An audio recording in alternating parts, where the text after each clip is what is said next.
I was sitting in my lawyer's office on a gray October afternoon in Portland, staring out the window at the rain-soaked streets below. 3 weeks ago, my wife Diane had stood in our kitchen with this smirk on her face and told me she was pregnant. But here is the thing that made my blood run cold. It was not mine. She said it so casually, like she was telling me she picked up groceries. Then came the real punch. She wanted alimony. She actually expected me to pay her after what she had done. But what Diane did not know, what she could not possibly have known, was that I had already discovered her secret 3 weeks before that moment. And I had been planning my response ever since. Before I tell you exactly how I dismantled everything she built on lies, drop a comment below and let me know where you are watching from. I would love to hear from you. Hit that like button if you have ever felt the sting of betrayal from someone you trusted completely.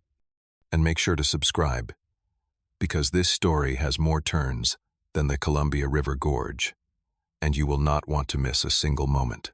Now, let me take you back to where this nightmare really began. 6 months before that smirk disappeared from her face forever. Diane and I had been married for 7 years when everything started to unravel. We met in Denver back when I was working as a software engineer for a tech startup. She was a marketing manager at a firm downtown, sharp as a tack, beautiful and ambitious in all the ways I admired. We dated for 2 years before I proposed on a hiking trip in Rocky Mountain National Park. The wedding was small, just close friends and family. Exactly what we both wanted. 3 years ago, I accepted a position at a major technology company in Portland, and Diane came with me without hesitation. She landed a job at a prestigious advertising agency, pulling in $65,000 a year, while I was making around $120,000. We bought a house in the Pearl District, one of those renovated lofts with exposed brick and floor-to-ceiling windows. It was our dream home. We had routines that felt sacred. Every morning we would drink coffee together before heading to work, her hands wrapped around a ceramic mug I bought her from a local artist. Friday nights she would make lasagna, my favorite, and we would dance in the kitchen to old jazz records. I genuinely believed I had found my person, the one who would be there through everything life threw at us. But around March, about 6 months before everything exploded, small things started changing. Diane began coming home later.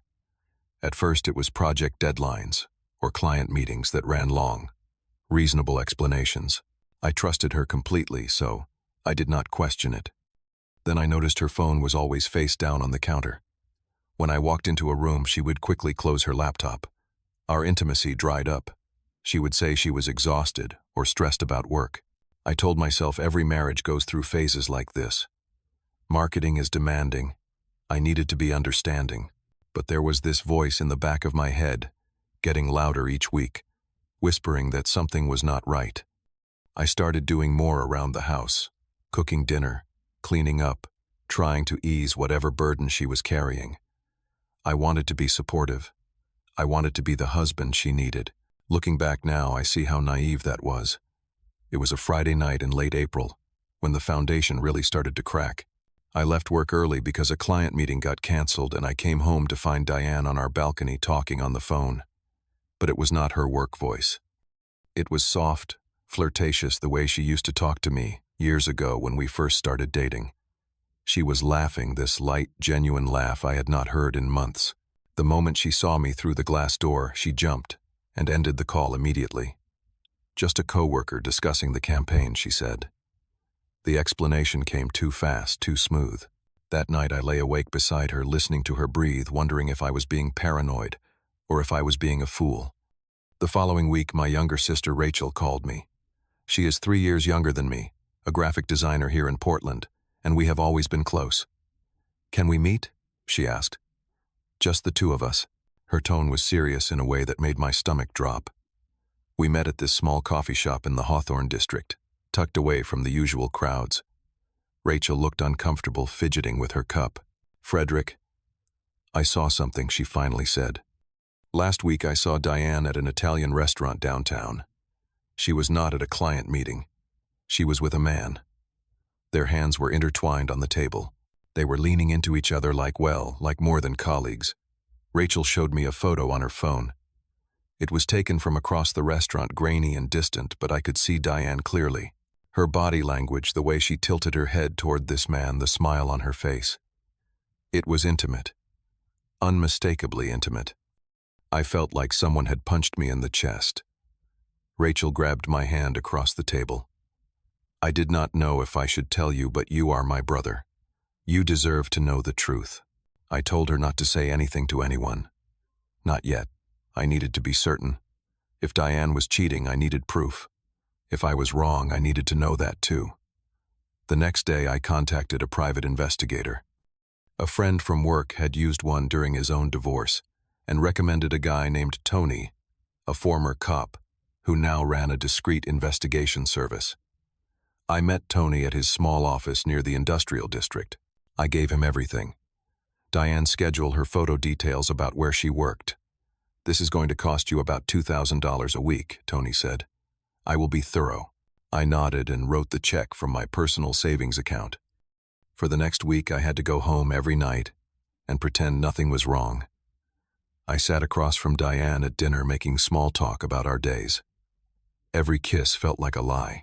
Every time she smiled at me, I wondered if she was thinking about him. It was torture, but I kept my composure. I needed the truth before I made any moves. 7 days later, Tony called. I have got something. You are not going to like it. I met him at his office that afternoon. He laid out a series of photographs on his desk. Diane with a man outside an apartment building in northwest Portland. Diane and this man kissing before she went inside. Diane leaving hours later, her hair messed up, her blouse wrinkled. The man's name is Marcus, Tony said. He works at the same agency as your wife. This apartment is his. Based on what I have observed, they have been meeting at least 3 times a week for the past month. Probably longer before I started watching. I stared at those photos until my eyes burned. How long, I asked quietly. Tony shrugged. Based on patterns and some digging into her calendar, I would estimate at least 3 months. Maybe closer to 5. I paid. Tony asked him to keep monitoring and walked out into the fading daylight. I sat in my car in the parking lot for 20 minutes just staring at nothing. Then I drove home. Diane was in the living room when I walked in, curled up on the couch with her laptop. Hey honey, how was work? She asked without looking up. Just another day, I replied. My voice sounded normal, calm, but inside I was falling apart. I knew I could not confront Diane yet. I needed a strategy. The next morning I called James, a friend from my college days who had become one of Portland's top divorce attorneys. We met at his office downtown, a sleek space with a view of the Willamette River. I brought everything. The photos from Tony. But they did not belong on my walls anymore. As I sealed the box, I felt a sense of closure washing over me. Not satisfaction exactly, not happiness, just relief. Diane had built her entire world on lies and betrayal. It was only a matter of time before it all came crashing down. I did not destroy her. She destroyed herself. I just made sure there were consequences. 3 months passed. By late summer, the divorce was finalized. The house was mine. Do not confront her yet. We need to secure your financial position first. Over the next 2 weeks following James's advice, I quietly moved half the money from our joint savings into a separate account under my name alone. It was legal and necessary to protect what I had earned. I documented everything. James began preparing divorce papers, but we held off filing. We were waiting for the right moment, and James had a feeling that moment would come soon. I stared at those photos until my eyes burned. How long, I asked quietly. Tony shrugged. Based on patterns and some digging into her calendar, I would estimate at least 3 months. Maybe closer to 5. I paid. Tony asked him to keep monitoring and walked out into the fading daylight. I sat in my car in the parking lot for 20 minutes just staring at nothing. Then I drove home. Diane was in the living room when I walked in, curled up on the couch with her laptop. My heart started pounding, but not with joy, with dread. I forced a smile. That is wonderful, I said carefully. But Diane was not smiling. She was watching me with this strange expression. There is something else you need to know, she continued. And then her whole demeanor shifted. The vulnerable act dropped away. replaced by something cold and confident. A smirk appeared at the corner of her mouth. "The baby is not yours." The words hung in the air between us. I stood there holding my coffee mug, feeling it shake slightly in my hand. Not from shock. From the effort of controlling my rage. Diane looked directly into my eyes, that smirk still firmly in place. No guilt. No remorse. Just cold, calculated confidence. "I see," I said quietly. "How long?" "Does it matter?" she shot back. "Point is, I am done with this marriage. I have been seeing Marcus for 5 months. He is everything you are not. Ambitious. Exciting. Alive." Then she laid out her demands. "I am filing for divorce. And I want alimony. You make $120,000. I make $65,000. Oregon law says I am entitled to support. Plus I want half the house and half your retirement fund." The smirk grew wider. "You will help with child support too, will not you? After all, we are still married when this baby is born. Legally, that makes you responsible." She kept talking, and every word was like a knife. "You are a good guy, Frederick. Safe, boring, predictable. Marcus makes me feel alive. You made me feel comfortable. Do not make this harder than it has to be. Just sign the papers, pay up, and move on. You will find someone else eventually. Someone who does not mind your mundane little life." I set down my coffee cup very carefully. I looked at this woman I had loved for 9 years, total married to for 7, and I felt absolutely nothing. No love, no hate. Just a cold, clear understanding that she had no idea what was coming. "I need some air," I said. I walked out of the house, got in my car, and drove straight to James's office. He answered on the first ring. "She just told me," I said. "Exactly what you predicted." "Did she mention alimony?" James asked. "Oh yeah," I replied. "She thinks she has won." "Perfect," James said. "Come to my office right now." An hour later, I was sitting in James's conference room laying out the entire conversation. James was smiling, but it was not a pleasant smile.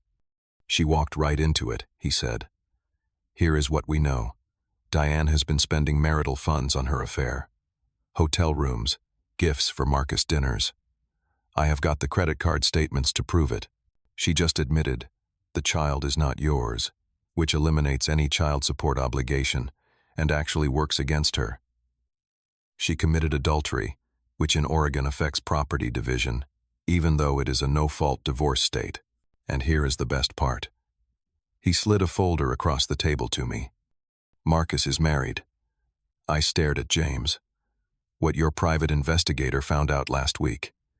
I was waiting for the right time to tell you. Marcus has a wife named Lauren. They have 2 kids. She has no idea about any of this." I felt a strange mix of emotions. Part of me felt terrible for Lauren. Part of me felt a grim sense of justice. "Diane destroyed our marriage," I said slowly. "Let us see how she handles it when her perfect Marcus gets exposed." James laid out the plan. "We file first thing tomorrow morning. We request that Diane vacate the house since you owned it before the marriage and only added her name later. We countersue for emotional distress. We present all evidence of adultery and misuse of marital funds." And James paused. "We make sure Lauren knows what her husband has been doing." The next morning, Monday, James filed the divorce papers with the court. The petition included every piece of evidence we had gathered.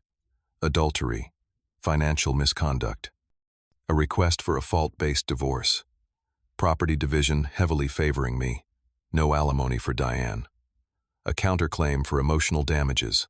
At noon, a process server walked into Diane's advertising agency and handed her the papers in front of her colleagues.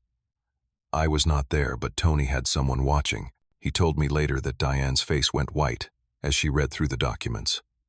That smirk from Sunday morning was gone. 20 minutes later, my phone started ringing. Diane. I let it go to voicemail. She called 6 more times. Then the texts started flooding in. "What the hell is this? You filed first. You are supposed to be the nice guy." I blocked her number and forwarded everything to James. Meanwhile, James sent an email to Lauren Marcus's wife. It was professional but direct. Attached evidence of Marcus's affair with Diane.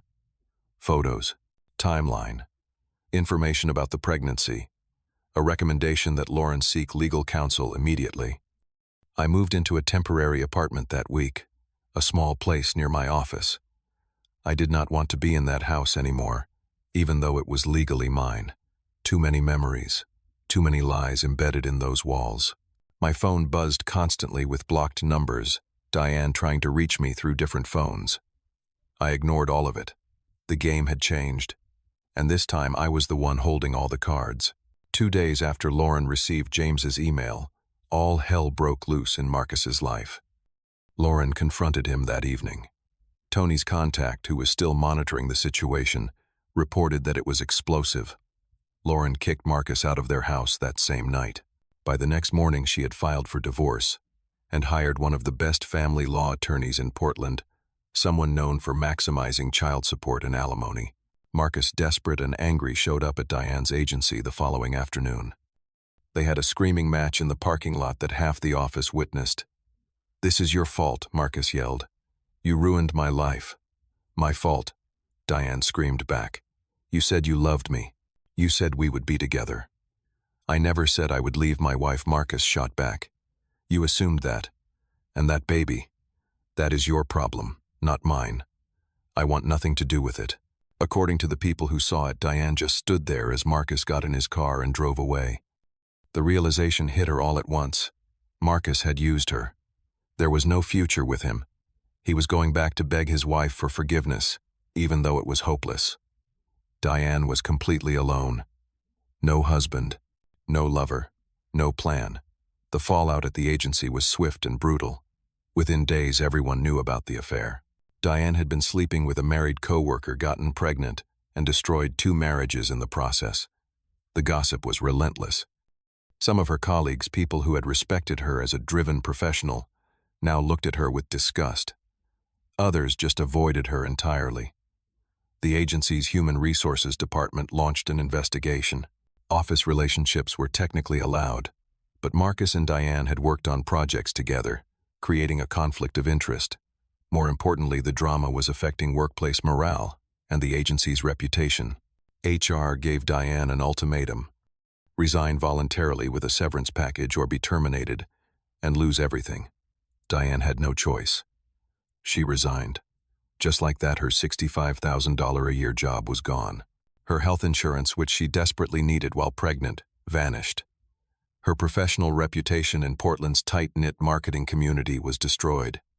She tried reaching out to Marcus for help. "I lost my job because of this," she told him over the phone. "I cannot help you," Marcus replied coldly. "I am drowning here. I am paying Lauren thousands every month in temporary support. I have got nothing for you." "But the baby," Diane started.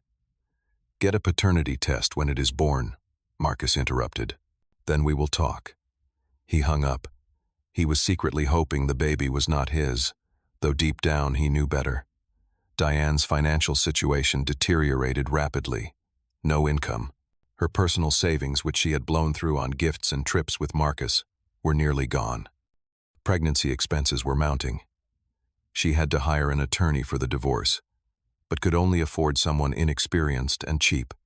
Meanwhile, I had frozen our joint accounts as legally permitted, leaving her with only what was in her personal checking account. It was not much. 3 weeks after I filed, we had our preliminary hearing. I sat next to James at the plaintiff's table, calm and prepared.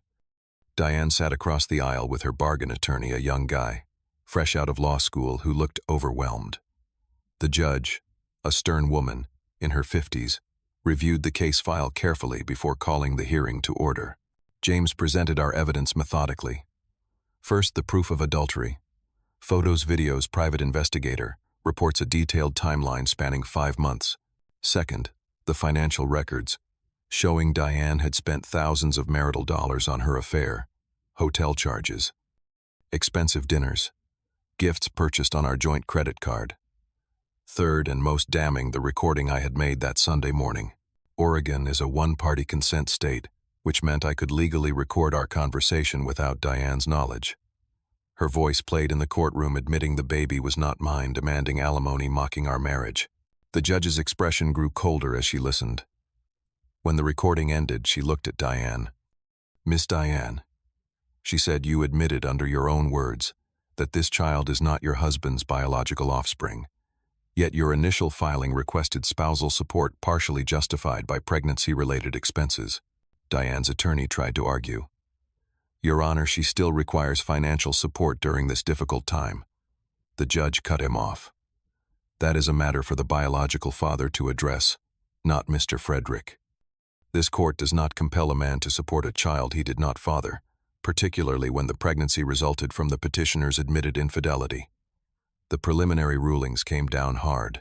I would retain full ownership of the house, since I had purchased it prior to marriage, and only added Diane's name as a gesture of trust she had violated.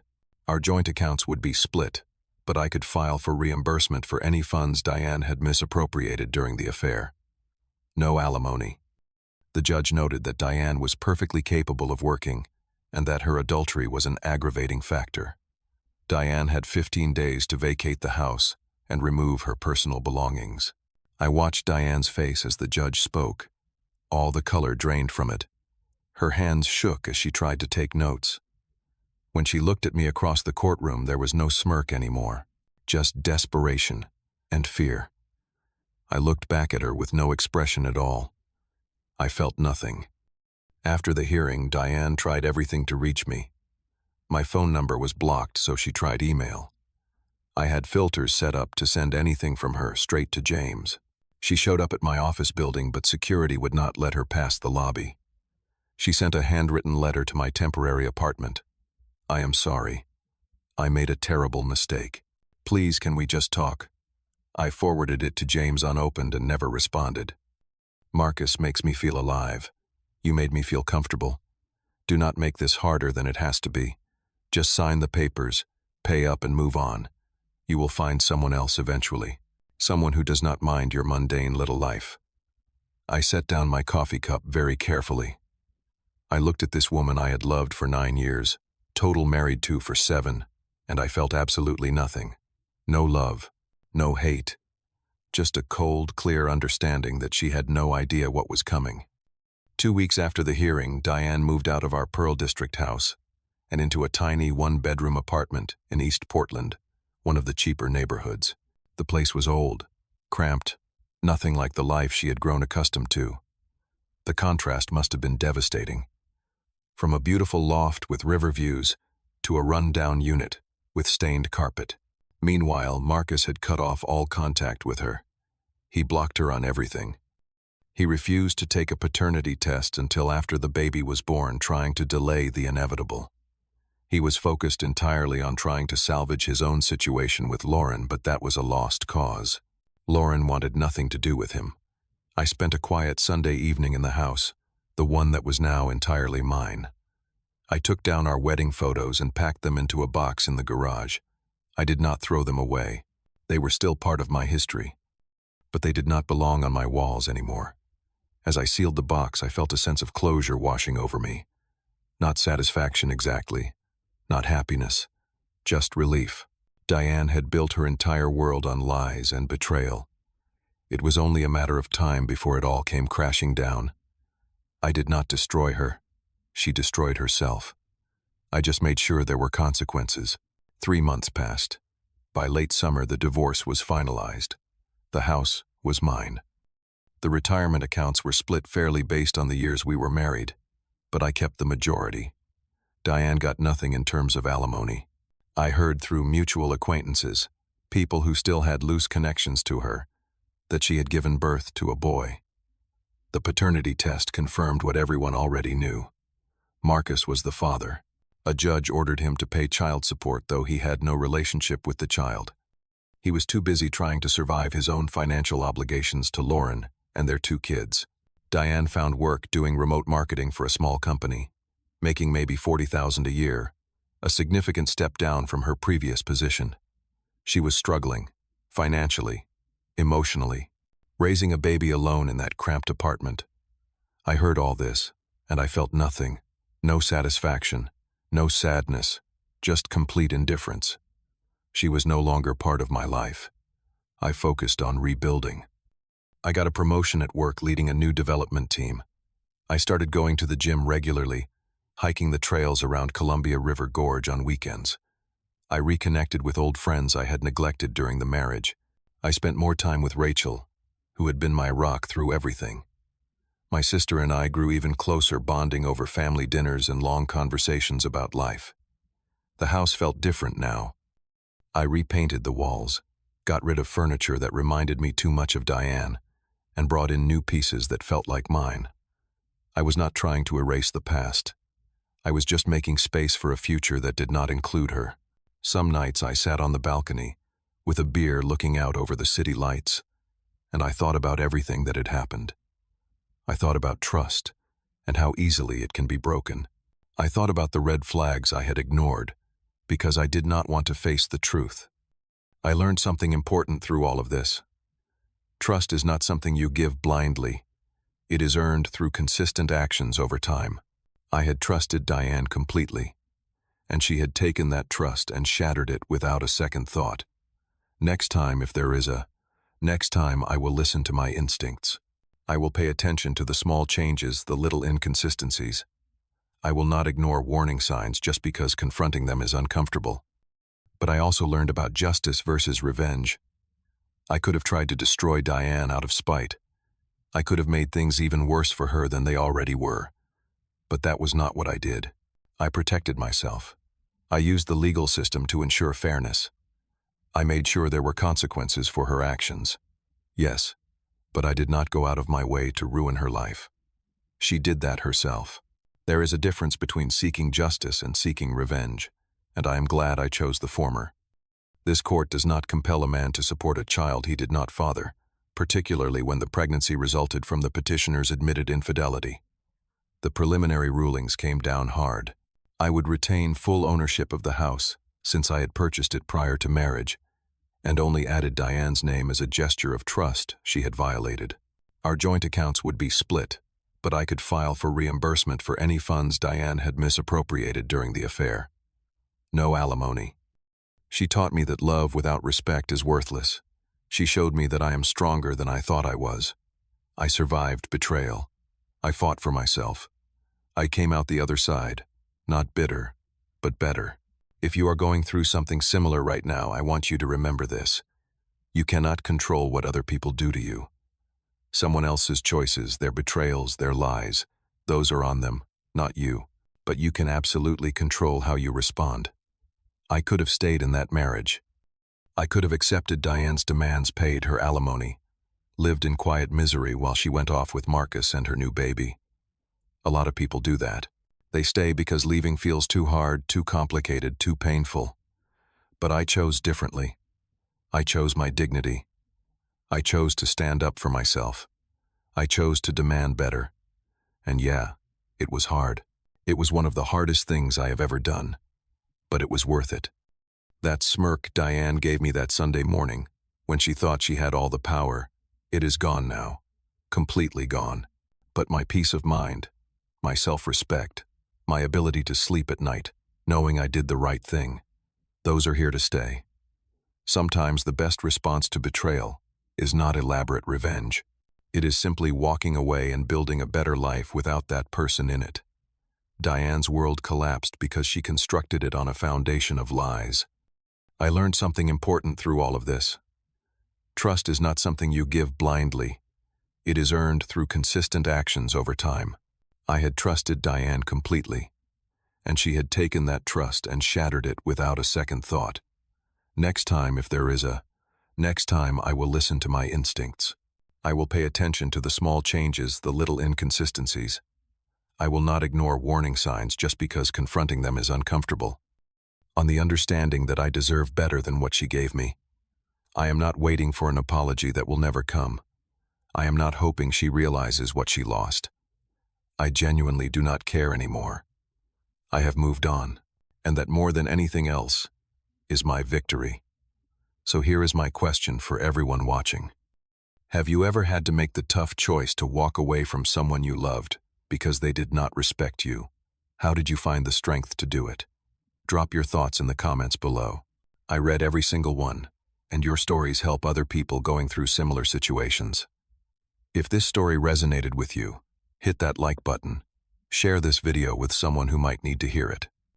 And subscribe to this channel, because I share real stories about real-life challenges and how people overcome them. Thank you for listening to my story.